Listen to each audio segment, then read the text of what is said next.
സൂര്യനും സൂര്യനെ വലം വയ്ക്കുന്ന 8 ഗ്രഹങ്ങളും മറ്റനേകം ബഹിരാകാശ വസ്തുക്കളും നിറഞ്ഞ വലിയൊരു സമൂഹമാണ് നമ്മുടെ സൗരയൂഥമെന്ന് നമുക്കെല്ലാവർക്കും അറിയാം. എന്നാൽ നമുക്കറിയാവുന്നതുപോലെ ഈ സൗരയൂഥത്തിൽ 8 ഗ്രഹങ്ങൾ മാത്രമാണോ ഉള്ളത്? 8 ഗ്രഹങ്ങൾക്കും അപ്പുറം സ്ഥിതി ചെയ്യുന്ന പ്ലൂട്ടോ എന്ന കുള്ളൻ ഗ്രഹവും കഴിഞ്ഞ് സൂര്യനിൽ നിന്നും നെപ്റ്റ്യൂണിലേക്കുള്ള ദൂരത്തിൻ്റെ ഒരുപാട് മടങ്ങ് അകലെ സൗരയൂഥത്തിൻ്റെ തണുപ്പ് മൂടിക്കിടക്കുന്ന അതിരുകളിൽ ഭൂമിയേക്കാളും ഒരുപാട് വലിപ്പമുള്ള ഒരു നിഗൂഢ പ്രതിഭാസം സൂര്യനെ വലം വയ്ക്കുന്നുണ്ട്. ഇത്രത്തോളം അകലത്തിലൂടെ ഒരു ഭീകരഗ്രഹം സൂര്യനെ വലം വയ്ക്കുന്നുണ്ട് എന്നതിന് ഇതിനോടകം നമുക്ക് ധാരാളം സൂചനകളും തെളിവുകളും ലഭിച്ചു കഴിഞ്ഞു. എന്നാൽ കഴിഞ്ഞ ഒരു നൂറ്റാണ്ടിലും കൂടുതൽ കാലമായുള്ള നിരന്തര നിരീക്ഷണങ്ങളിൽ ഒന്നിലും തന്നെ നമുക്കതിനെ കണ്ടെത്താൻ കഴിഞ്ഞിട്ടേയില്ല. ഇരുട്ടിൻ്റെ മറവിൽ ഒളിഞ്ഞിരിക്കുന്ന പ്ലാനറ്റ് എക്സ് എന്നറിയപ്പെടുന്ന ഈ നിഗൂഢ ലോകം യാഥാർത്ഥ്യമായിരിക്കുമോ? അതൊരു ഗ്രഹം തന്നെ ആയിരിക്കുമോ? ഇതെല്ലാം നമ്മൾ കാണാൻ പോവുകയാണ്.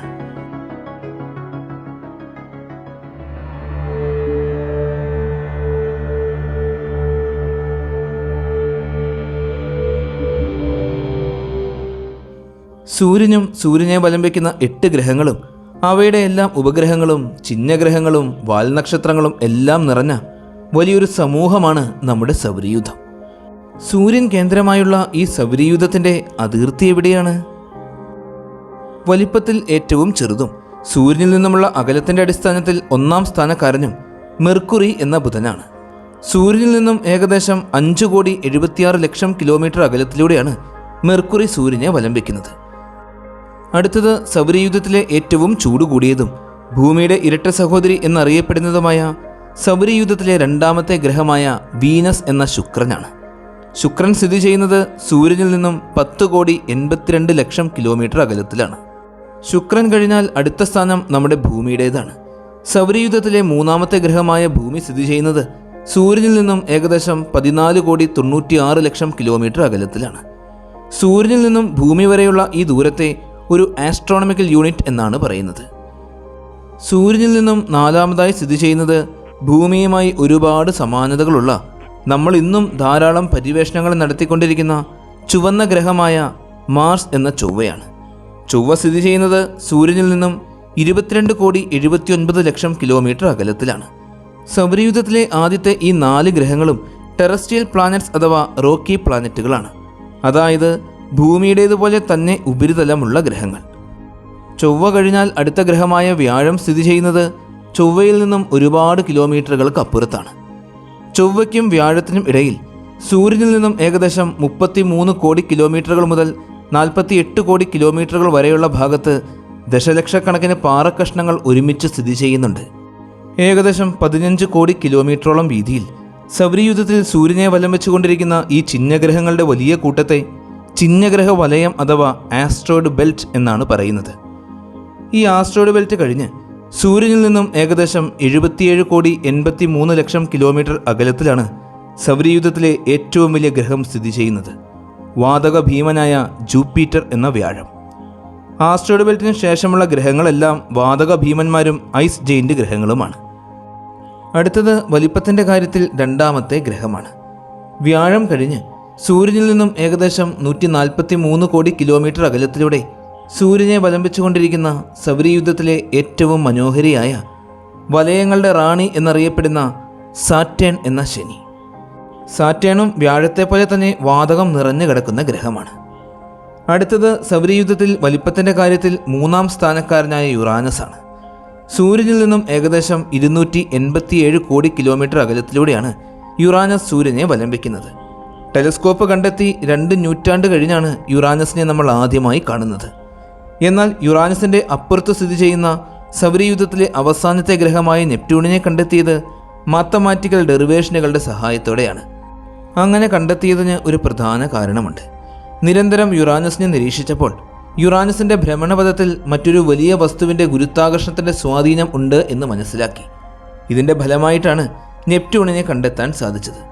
നെപ്റ്റ്യൂൺ സ്ഥിതി ചെയ്യുന്നത് സൂര്യനിൽ നിന്നും ഏകദേശം 450 കോടി കിലോമീറ്ററുകൾക്കകലെയാണ്.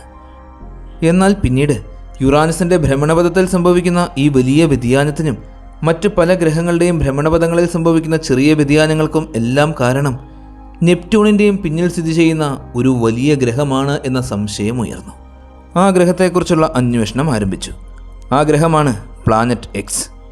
ഈ ഒരു ഗ്രഹത്തെക്കുറിച്ച് ആദ്യമായി പറഞ്ഞതും ഇതിന് പേര് നൽകിയതും അമേരിക്കൻ വ്യാപാരിയും ജ്യോതിശാസ്ത്രജ്ഞനുമായിരുന്ന പെർസീവൽ ലോവലാണ്.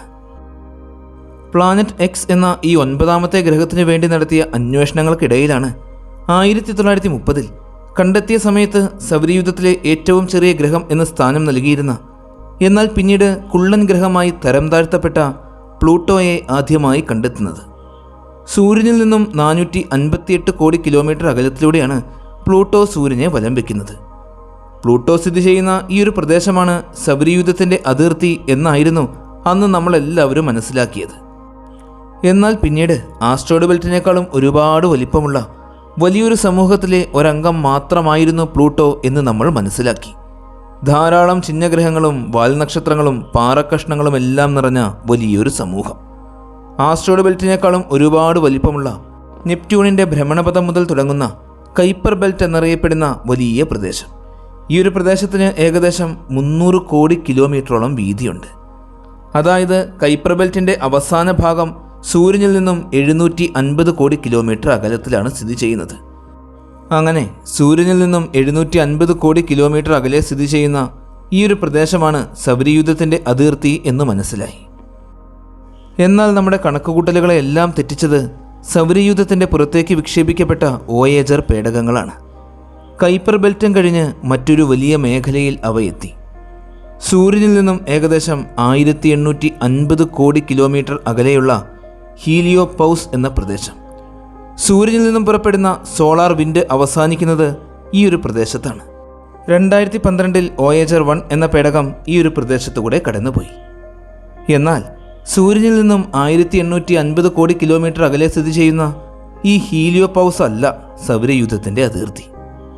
ഇവിടെ നിന്നും വീണ്ടും കോടാനുകോടി കിലോമീറ്ററുകൾ അകലെ സൂര്യനിൽ നിന്നും ഏകദേശം 30,000 കോടി കിലോമീറ്റർ അകലെ സ്ഥിതി ചെയ്യുന്ന തണുത്തുറഞ്ഞു കിടക്കുന്ന ഒരു പ്രദേശമുണ്ട്. മഞ്ഞുമേഘങ്ങൾ നിറഞ്ഞ ആ പ്രദേശമാണ് ഊട്ട് ക്ലൗഡ്. സൂര്യനിൽ നിന്നും 30,000 കോടി കിലോമീറ്റർ അകലെ സ്ഥിതി ചെയ്യുന്ന ഈ ഊട്ട് ക്ലൗഡാണ് സൗരയൂഥത്തിൻ്റെ അതിർത്തി. നമുക്ക് ചിന്തിച്ച് മനസ്സിലാക്കാൻ സാധിക്കുന്നതിനേക്കാൾ എത്രമാത്രം വലുതാണ് നമ്മുടെ സൗരയൂഥം, അല്ലേ? ഈ വോയേജർ പേടകത്തിന് ഊട്ട് ക്ലൗഡിൽ പ്രവേശിച്ച് പുറത്തു കടക്കുവാൻ ഇനിയും 10,000 വർഷങ്ങളെടുക്കും. ഇനി നമുക്ക് പ്രകാശത്തിൻ്റെ വേഗതയിൽ സഞ്ചരിക്കുവാൻ സാധിക്കുകയാണ് എങ്കിൽ നമ്മൾ പ്രകാശവേഗതയിൽ സൗരയൂഥത്തിലൂടെ സഞ്ചരിച്ച് ഊട്ട് ക്ലൗഡിൽ നിന്നും പുറത്തെത്തുമ്പോഴേക്കും 1.5 വർഷങ്ങൾ കഴിഞ്ഞിട്ടുണ്ടാകും. നമ്മൾ ഉൾക്കൊള്ളുന്ന ഈ സൗരയൂഥത്തിന് അത്രമാത്രം വലിപ്പമുണ്ട്. ഇത്രമാത്രം വലിപ്പമുള്ള ഈ സൗരയൂഥത്തിൽ നമുക്കറിയാവുന്ന 8 ഗ്രഹങ്ങൾ മാത്രമല്ല, മറ്റൊരു വലിയ ഗ്രഹം കൂടി ഉണ്ടെന്നും അതിൻ്റെ ഗ്രാവിറ്റി പല ഗ്രഹങ്ങളുടെയും സഞ്ചാരപാതയെ സ്വാധീനിക്കുന്നുണ്ട് എന്നും മനസ്സിലാക്കി അതിനെ കണ്ടെത്തുന്നതിന് വേണ്ടിയുള്ള അന്വേഷണങ്ങൾ 1903 മുതൽ തുടങ്ങിയതാണ്. നമ്മൾ ആദ്യം കണ്ടതുപോലെ ഈ ഒരു ആശയം ആദ്യമായി അവതരിപ്പിച്ചതും അതിന് പ്ലാനറ്റ് എക്സ് എന്ന് പേരിട്ടതും അമേരിക്കൻ ജ്യോതിശാസ്ത്രജ്ഞനായിരുന്ന പെർസീവൽ ലോവലായിരുന്നു. അദ്ദേഹം തൻ്റെ പുസ്തകത്തിൽ പറയുന്നത്, നമ്മൾ ഇന്ന് വരെ കരുതിയിരുന്ന പോലെ യുറാനസിൻ്റെ ഭ്രമണപഥത്തെ ബാധിക്കുന്നത് നെപ്റ്റ്യൂണിൻ്റെ ഗുരുത്വാകർഷണ ബലമല്ല, നെപ്റ്റ്യൂണിനും അപ്പുറത്തുള്ള വളരെ വലിപ്പം കൂടിയ മറ്റൊരു ഗ്രഹത്തിൻ്റേതാണ്. സൗരയൂഥത്തിലെ എല്ലാ ഗ്രഹങ്ങളുടെയും ഓർബിറ്റിനെ അത് ബാധിക്കുന്നുണ്ട്. അങ്ങനെ ആ ഗ്രഹത്തിന് പ്ലാനറ്റ് എക്സ് എന്ന് പേര് നൽകുകയും അതിനെ കണ്ടുപിടിക്കുന്നതിനുള്ള അന്വേഷണം ആരംഭിക്കുകയും ചെയ്തു. ഈ അന്വേഷണങ്ങൾക്കിടയിൽ 1930 സൗരയൂഥത്തിലെ 9ാമത്തെ ഗ്രഹമായി പ്ലൂട്ടോയെ കണ്ടെത്തി. എന്നാൽ മറ്റെല്ലാ ഗ്രഹങ്ങളെയും അപേക്ഷിച്ച് പ്ലൂട്ടോ വളരെ വലിപ്പം കുറഞ്ഞൊരു ഗ്രഹമായിരുന്നു. അതുകൊണ്ട് തന്നെ ഒരിക്കലും വലിപ്പത്തിൻ്റെ കാര്യത്തിൽ 3ാം സ്ഥാനക്കാരനായ യുറാനസിൻ്റെ ഭ്രമണപഥത്തിൽ പ്രശ്നങ്ങൾ സൃഷ്ടിക്കുന്നതിനുള്ള കഴിവ് പ്ലൂട്ടോയ്ക്കില്ല എന്ന് അന്ന് തന്നെ മനസ്സിലാക്കിയിരുന്നു. പ്ലാനറ്റ് എക്സിന് വേണ്ടിയുള്ള നമ്മുടെ അന്വേഷണങ്ങൾ തുടങ്ങിയിട്ട് ഇന്ന് 120 വർഷങ്ങൾ കഴിഞ്ഞു. ഇന്നേ വരെ ആ ഗ്രഹത്തെ നമുക്ക് കണ്ടെത്താൻ സാധിച്ചിട്ടേയില്ല.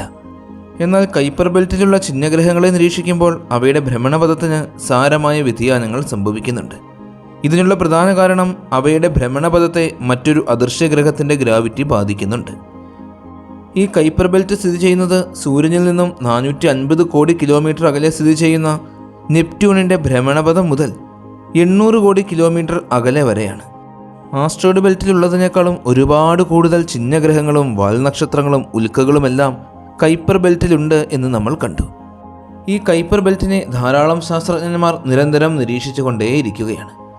അമേരിക്കൻ ജ്യോതിശാസ്ത്രജ്ഞന്മാരായ മൈക്കിൾ ബ്രൗണും കോൺസ്റ്റന്റൈൻ ബാറ്റിങ്ങും നടത്തിയ പഠനങ്ങളുടെ ഫലമായി നമുക്ക് മനസ്സിലാക്കുവാൻ സാധിച്ചത് പ്ലാനറ്റ് എക്സ് എന്നത് ഭൂമിയുടെ 10 മടങ്ങിലും കൂടുതൽ മാസുള്ള ഗ്രഹമാണെന്നും ഇത് നിലനിൽക്കുന്നത് സൂര്യനിൽ നിന്നും നെപ്റ്റ്യൂണിലേക്കുള്ള ദൂരത്തിൻ്റെ 20 മടങ്ങെങ്കിലും അകലത്തിലാണെന്നും, അതായത് സൂര്യനിൽ നിന്നും 5000 കോടി കിലോമീറ്റർ മുതൽ 9000 കോടി കിലോമീറ്റർ വരെയുള്ള പ്രദേശത്ത്. ഈ ഗ്രഹം ഒരു തവണ സൂര്യനെ വലം വെച്ച് തീരുന്നതിന് ഭൂമിയിലുള്ള 10,000 മുതൽ 20,000 വർഷങ്ങൾ വരെ വേണ്ടിവരും എന്നെല്ലാമാണ്. സൂര്യനിൽ നിന്നും ഇത്രമാത്രം അകലത്തിലായതുകൊണ്ട് സൂര്യപ്രകാശം ലഭിക്കാതെ അന്ധകാരം നിറഞ്ഞ ഇരുട്ട് മൂടിയ ഗ്രഹമാണ് പ്ലാനറ്റ് എക്സ്. ഇത്രമാത്രം സാങ്കേതിക വിദ്യകൾ ഉപയോഗിച്ച് നമ്മൾ അന്വേഷിച്ചിട്ടും എന്തുകൊണ്ടായിരിക്കും നാളിതുവരെ നമുക്ക് പ്ലാനറ്റ് എക്സിനെ കണ്ടെത്താൻ സാധിക്കാത്തത്? അനേകം പ്രകാശവർഷങ്ങൾക്കകലെ സ്ഥിതി ചെയ്യുന്ന നക്ഷത്രങ്ങളെ വലം വെച്ചുകൊണ്ടിരിക്കുന്ന ധാരാളം അന്യഗ്രഹങ്ങളെ നാളിതുവരെ നമ്മൾ കണ്ടെത്തിയിട്ടുണ്ട്. അന്യഗ്രഹങ്ങളെ കണ്ടെത്തുന്നതിന് വേണ്ടി നമ്മൾ ഉപയോഗിക്കുന്ന പ്രധാനപ്പെട്ടൊരു മെത്തേഡാണ് ട്രാൻസിറ്റ് മെത്തേഡ്. മാസങ്ങളോ വർഷങ്ങളോ ഒരു നക്ഷത്രത്തെ തന്നെ നിരീക്ഷിച്ചു കൊണ്ടിരിക്കുമ്പോൾ അതിൻ്റെ പ്രകാശം പ്രത്യേക ഇടവേളകളിൽ മങ്ങിപ്പോകുന്നതായി കാണുന്നുവെങ്കിൽ അതിൻ്റെ അർത്ഥം ഒരു ഗ്രഹം ആ നക്ഷത്രത്തെ വലം വയ്ക്കുന്നുണ്ട് എന്നാണ്. ആ നക്ഷത്രത്തിൻ്റെ പ്രകാശത്തിൻ്റെ തീവ്രത അനുസരിച്ച് ഗ്രഹത്തിൻ്റെ സ്ഥാനവും ഗ്രഹത്തിൻ്റെ വലിപ്പവും നമുക്ക് നിർണ്ണയിക്കാൻ സാധിക്കും. വലിയ തോതിൽ പ്രകാശം മങ്ങുകയാണെങ്കിൽ ആ ഗ്രഹം വലുതാണ് എന്ന് മനസ്സിലാക്കാം. ആ ഒരു മങ്ങൽ വളരെ പെട്ടെന്ന് തന്നെ മാറുകയാണെങ്കിൽ ആ ഗ്രഹം നക്ഷത്രത്തിൻ്റെ തൊട്ടടുത്താണ് എന്നും മനസ്സിലാക്കാം. ഈ മെത്തേഡ് ഉപയോഗിച്ചാണ് കൂടുതൽ എക്സോ പ്ലാനറ്റുകളെയും കണ്ടെത്തിയത്. എന്നാൽ പ്ലാനറ്റ് എക്സിൻ്റെ കാര്യത്തിൽ ഈ ഗ്രഹവും നമ്മുടെ ഭൂമിയും സൂര്യൻ എന്ന ഒരൊറ്റ നക്ഷത്രത്തെയാണ് വലം വയ്ക്കുന്നത്. അതായത് പ്ലാനറ്റ് എക്സിനും സൂര്യനും ഇടയിലാണ് ഭൂമി നിലകൊള്ളുന്നത്. അതുകൊണ്ട് തന്നെ ഈ ഗ്രഹം സൂര്യന് മുന്നിലൂടെ കടന്നു പോകുന്നത് നമുക്കൊരിക്കലും കാണുവാൻ സാധിക്കില്ല. അതുകൊണ്ട് തന്നെ മറ്റന്യഗ്രഹങ്ങളെ കണ്ടെത്തുന്ന മെത്തേഡ് ഉപയോഗിച്ച് നമുക്കൊരിക്കലും പ്ലാനറ്റ് എക്സിനെ കണ്ടെത്തുവാൻ സാധിക്കുകയേയില്ല. നമ്മൾ മനസ്സിലാക്കിയതനുസരിച്ച് ഈ ഒരു ഗ്രഹം സൂര്യനിൽ നിന്നും ഒരുപാട് അകലത്തിലാണ് സ്ഥിതി ചെയ്യുന്നത്. സൂര്യനിൽ നിന്നും ഗ്രഹങ്ങൾ സ്ഥിതി ചെയ്യുന്ന അകലം കൂടുന്തോറും സൂര്യപ്രകാശം റിഫ്ലക്റ്റ് ചെയ്യുന്നത് കുറയും. അതുകൊണ്ട് ഈ ഗ്രഹം പ്രകാശത്തെ ഒരല്പം പോലും പ്രതിഫലിപ്പിക്കുന്നില്ല. മാത്രമല്ല മറ്റേതെങ്കിലും നക്ഷത്രത്തിൻ്റെ പ്രകാശം മൂലവും നമുക്ക് ഗ്രഹത്തെ കാണുവാൻ സാധിക്കാതെ വരും. എന്നാൽ ഈ പ്രദേശത്തുള്ള ഈ പ്രത്യേക പ്രതിഭാസം അതൊരു ഗ്രഹമല്ല എന്നും അതൊരു ബ്ലാക്ക് ഹോളാണ് എന്നുമുള്ള അവകാശവാദവുമായി കാലിഫോർണിയൻ യൂണിവേഴ്സിറ്റിയിലുള്ള ജ്യോതിശാസ്ത്രജ്ഞന്മാർ മുന്നോട്ട് വന്നിരുന്നു. വലിയ തോതിൽ ഗുരുത്വാകർഷണങ്ങളിൽ വ്യതിയാനങ്ങൾ സൃഷ്ടിക്കുവാൻ കഴിവുള്ള ബ്ലാക്ക് ഹോളാണ് ഈ പ്രദേശത്ത് നിലകൊള്ളുന്നത് എന്നാണ് അവർ പറയുന്നത്. ഒരു ബേസ്ബോളിൻ്റെ അത്രമാത്രം വലിപ്പവും ഭൂമിയുടെ 10 മടങ്ങിലും കൂടുതൽ മാസമുള്ള പ്രിമോഡിയൽ ബ്ലാക്ക് ഹോളുകൾ. എന്നാൽ മറ്റൊരു വിഭാഗം ശാസ്ത്രജ്ഞന്മാർ പറയുന്നത് സൗരയൂഥത്തിലെ ഒരു ഗ്രഹത്തിൻ്റെയും ഭ്രമണപഥത്തെ സ്വാധീനിക്കുവാൻ കഴിവുള്ള യാതൊരു തരത്തിലുമുള്ള അദൃശ്യ വസ്തുക്കളും സൗരയൂഥത്തിൻ്റെ അതിരുകളിൽ ഇല്ല എന്ന് തന്നെയാണ്.